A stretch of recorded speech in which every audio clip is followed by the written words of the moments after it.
ದಕ್ಷಿಣ ಕಾಶಿ ಅಂತಿದ್ದ ಹಾಗೆ ನಮ್ಮ ಮನಸ್ಸಿಗೆ ಬರೋದು ನಂಜನಗೂಡಿನ ಶ್ರೀಕಂಠೇಶ್ವರ ದೇವಾಲಯ.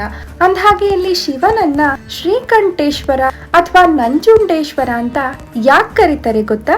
ತಿಳ್ಕೊಳ್ಳೋಣ. ಸಮುದ್ರ ಮಂಥನದ ಸಮಯದಲ್ಲಿ ದೇವತೆಗಳು ಮತ್ತು ರಾಕ್ಷಸರು ಅಮೃತಕ್ಕಾಗಿ ಮಂಥನ ಮಾಡುತ್ತಿರುವಾಗ ಮೊದಲು ಬಂದಿದ್ದೇ ಹಾಲಾಹಲ. ಇದನ್ನ ನಂಜು ಅಥವಾ ವಿಷ ಅಂತಲೂ ಕರಿಬೋದು. ಈ ಹಾಲಾಹಲ ಬ್ರಹ್ಮಾಂಡವೆಲ್ಲ ಆವರಿಸ್ತಾ ಇದ್ದುದನ್ನ ನೋಡಿದಂಥ ಶಿವ ಈ ನಂಜನ್ನ ಕುಡಿಯೋದಕ್ಕೆ ಮುಂದಾಗ್ತಾನೆ. ಇದನ್ನ ನೋಡಿದಂಥ ಪಾರ್ವತಿ ಮಾತೆ ಆ ನಂಜನ್ನ ಕಂಠದಲ್ಲೇ ಬಂಧಿಸ್ತಾಳೆ. ನಂಜನ್ನು ಉಂಡ ಶಿವನಿಗೆ ನಂಜುಂಡ, ಹಾಗೇನೆ ನಂಜಾಗಿದ್ದ ಆ ಕಂಠಕ್ಕೆ ಶ್ರೀಕಂಠ ಅಂತ ಹೆಸರು ಬಂತು. ಇಲ್ಲಿನ ಲಿಂಗವನ್ನ ನಂಜುಂಡೇಶ್ವರ ಅಥವಾ ಶ್ರೀಕಂಠೇಶ್ವರ ಅಂತ ಕರೀತಾರೆ. ಇಲ್ಲಿಗೆ ಬಂದ್ರೆ ವಿವಿಧ ಬಗೆಯ ರೋಗಗಳು ವಾಸಿಯಾಗತ್ತೆ ಅನ್ನೋದು ಈ ಕ್ಷೇತ್ರದ ನಂಬಿಕೆ.